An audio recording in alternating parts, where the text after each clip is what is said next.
Taking the Strait of Hormuz should be easy for the U.S., right?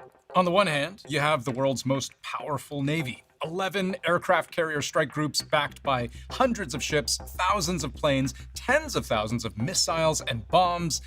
And on the other hand, you have this tiny waterway, only tens of kilometers across at its narrowest point, obstructed only by a regime that has been pummeled now by airstrikes for nearly 2 straight weeks with no sign of letting up, fighting for a passage the U.S. desperately wants to reopen because it may just be the most economically important maritime choke point on Earth, with 20% of the world's oil transiting through, and they can't take it?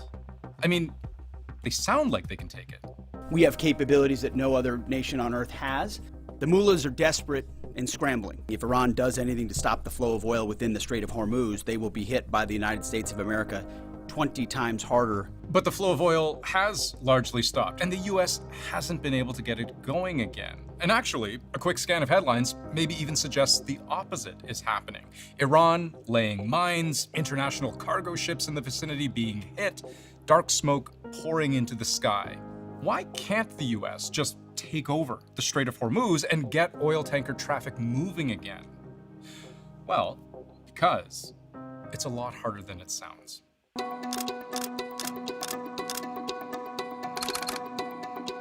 Almost every problem with the U.S. defending the Strait of Hormuz stems from its size and geography. The fact that it's so narrow means there are just 2 designated shipping lanes deep enough to accommodate the world's biggest oil tankers. That's 1 lane in, 1 lane out, just 3 kilometers wide each and 3 kilometers apart. Now, if you're Iran and you've just threatened to set ablaze any tanker that tries to go through, attention all ships from now on. All navigating through the Strait of Hormuz is forbidden. Then you have a very predictable, very tightly confined kill box to work with. They can hone in very easily on some of those ships trying to navigate those difficult waters. You can't pass a lot of ships through. You can't get ships through there at high velocity. Oil tankers are big, slow, clunky targets through the strait itself. They travel at most at around 20, 30 kilometers an hour. Huge targets on well-known paths would make for a very appealing, very easy ambush. They provide for like a target-rich environment for the Iranians trying to fire a fired drone. Almost all attacks benefit for being very close to land from an Iranian point of view. So Iran can use a lot of weapon systems that are short range. So rockets, short range missiles. Coastal artillery for literally direct fire that's close to inside of Iran and inside of areas where they've hidden artillery, the rounds that could hit from a local distance, but then also from a greater distance further away. An attack or multiple attacks at once from so close would leave American warships very little time to defend. Typically, when we think about the kinds of munitions Iran has used to attack its Persian Gulf neighbors,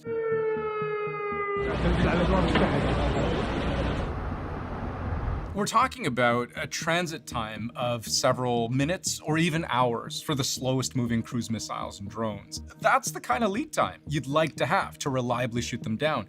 But against an attack from so close, the defender in the Strait of Hormuz might have just seconds to react.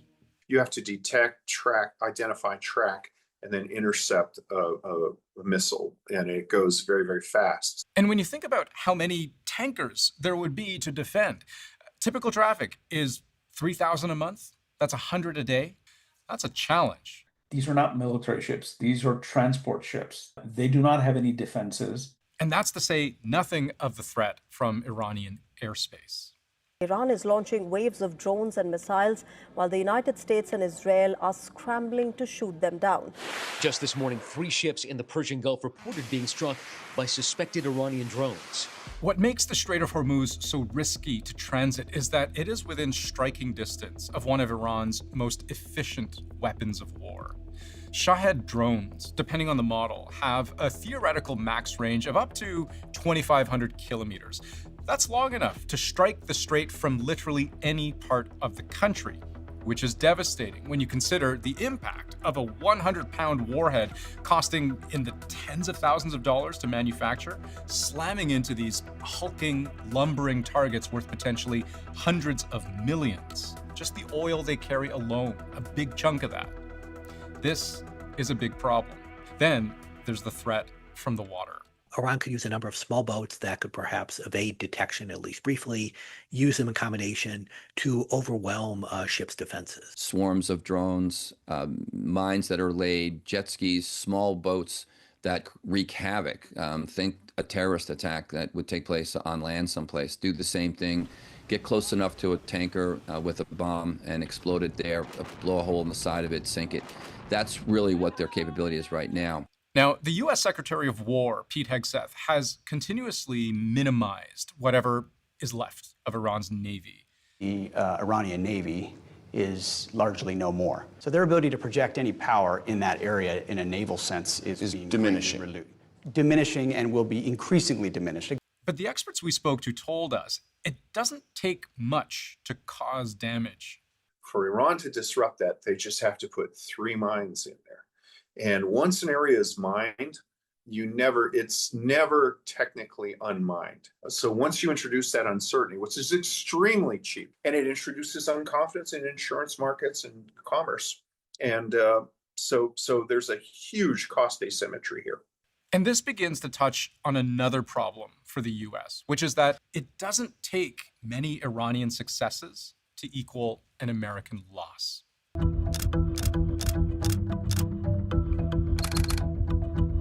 One political problem with Trump's war in Iran is that it is unpopular, especially among Democrats, but even among Republicans. NBC News polling shows a majority of voters disapprove of the president's handling of the situation in Iran. I mean, I don't know about you, but I have found the explanations lacking. This happened because Israel wanted it to happen. 6 American families must now lay to rest their sons and daughters.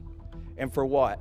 So the tolerance for loss, any loss of American military strength, military lives, is extremely low, especially compared to what Iran's leaders can tolerate while still maintaining control of the country. For the Iranian regime, they see this as existential.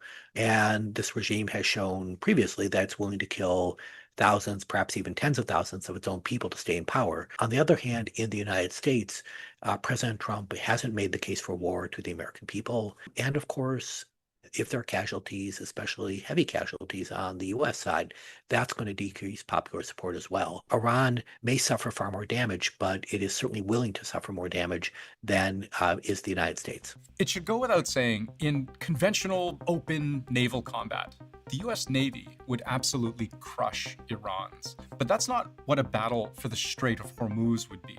And even if the U.S. were to eventually win that fight, whatever winning in this case means, it would only take a few successful strikes from Iran to cost the global economy billions of dollars in damage and to completely shut down commercial shipping if ever it did resume.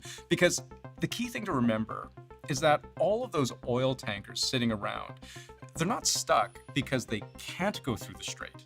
They're stuck because they don't want to. The main obstacle that's keeping ships from traversing the Strait of Hormuz is not weapons or threats or mines or anything else. It's insurance. Insurance companies have been really quickly scaling down the level of insurance they have, the kinds of insurance they have, and in some cases, the insurance policy entirely, and just said it will not apply if you traverse through the Strait of Hormuz. So for the U.S. to take over the strait in such a way that gives the corporations that use it enough confidence to actually do so, it would have to all but destroy Iran's ability to strike from land. It would have to suppress its drone capability, neutralize its naval bases, disarm its mines. Not to mention, the U.S. would have to put its own military assets at risk in the direct line of enemy fire. So the United States has got to create an environment that those ships feel safe. Perhaps there'll be some American flag ones they'll get escorted through, but it's going to take probably weeks more of military operations. The first phase was decapitation strike, take out the leadership. The next phase is to deplete the ballistic, cruise missile, and drone capability. hitting the launchers, the stockpiles, the facilities, and whatnot. This takes time. So that's not just a run-of-the-mill naval escort mission. That's large-scale war, requiring, quite possibly, the comprehensive destruction of Iran's armed forces. Meanwhile, if any ship were to sink in the Strait of Hormuz, how do you get it out? How do you free up enough of the lane to make it useful again? What good is a passageway once it's turned into a war zone? This is a situation where the world is going to learn that this is just too important of a choke point that can never be risked again. And opening it up, should it go down, will take time. And time is money when it comes to moving of natural gas and oil. The bottom line being, one of the most important waterways in the world is also, apparently, one of the easiest to disrupt. Because Iran, to make good on its threat, never actually needed to control the strait. It only needed to make it too dangerous to use.